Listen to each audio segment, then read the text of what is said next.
राजा रतिदेव की कथा।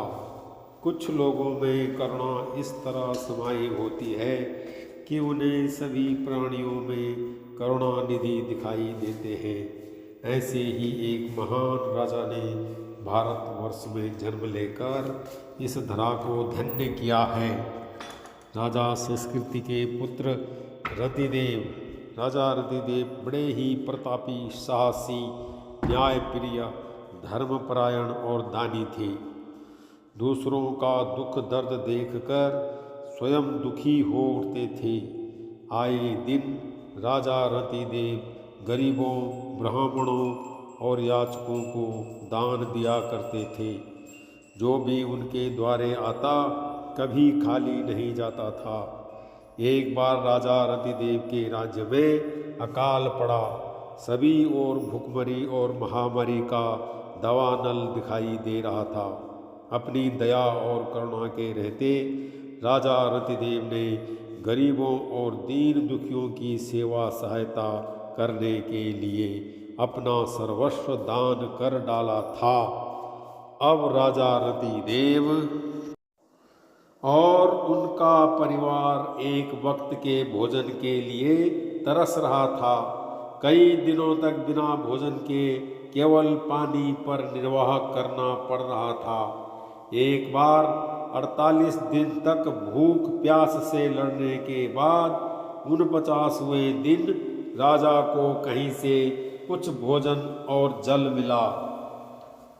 लंबे समय तक भूख रहने के कारण राजा और उसके परिजनों का शरीर पूरी तरह से दुर्बल हो चुका था।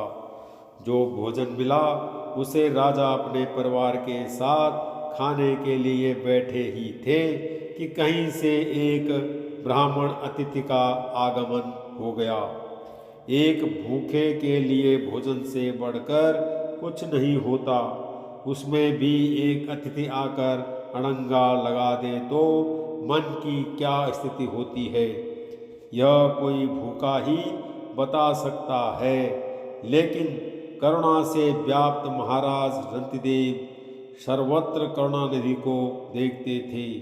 जैसे ही ब्राह्मण महोदय का आगमन हुआ, महाराज रतिदेव ने बिना भोजन के आसन छोड़ दिया। भूखे पेट रतिदेव ने ब्राह्मण को ससम्मान भोजन कराया। ब्राह्मण महोदय को भोजन करा के विदा करने के बाद जो बचा था उस भोजन को परिजनों में बांटकर अपनी क्षुधा शांत करने के लिए बैठ गए। तभी अचानक एक शूद्र का आगमन हुआ। शूद्र भी भूखा था।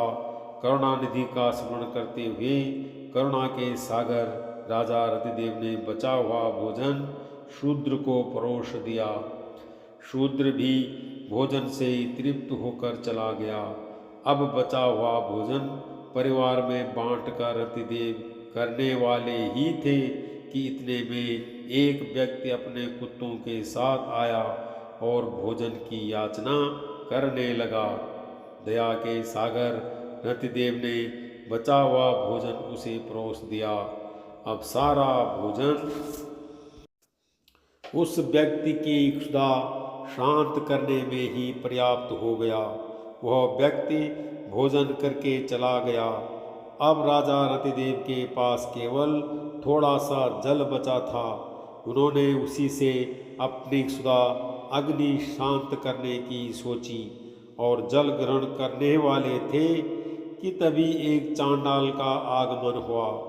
चांडाल आकर बोला, महाराज मैं बहुत भूखा हूँ, कुछ कृपा कीजिए। रतिदेव ने बचा हुआ जल भी उस चांडाल को दे दिया और यह सोचकर संतोष कर लिया कि मुझे रिद्धि सिद्धि और मोक्ष मिले न मिले, लेकिन दीन दुखियों के दुख को दूर करने का आनंद हमेशा मिलता रहे। दूसरों को खुश देखकर ही मुझे खुशी मिले, दूसरों को तृप्त देखकर ही मुझे तृप्ति मिले। हे ईश्वर, मुझे ऐसा वरदान दे कि मैं सबके दुख दर्द अपने ऊपर ले सकूं, ताकि यह दुनिया सुख शांति से अपना जीवन जिए।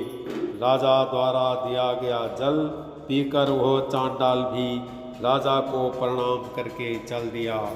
लेकिन अब राजा का शरीर साथ नहीं दे रहा था और उसके परिजन भी उसका साथ देने में असमर्थ थे। तभी करुणानिधि भगवान का प्राकट्य हुआ। वह ब्राह्मण, शूद्र और चांडाल के रूप में विभिन्न देवता ही थे जो राजा रतिदेव की परीक्षा लेने आए थे। राजा की करुणा, दया, धैर्य और भक्ति को देखकर भगवान उससे अत्यधिक प्रसन्न थे। अतः उन्होंने राजा को मनवांछित वर मांगने को कहा। लेकिन राजा रतिदेव तो पहले ही माया से अतीत थे। उन्होंने केवल प्रभु का साथ चाहा और सपरिवार प्रभु के धाम चले गए।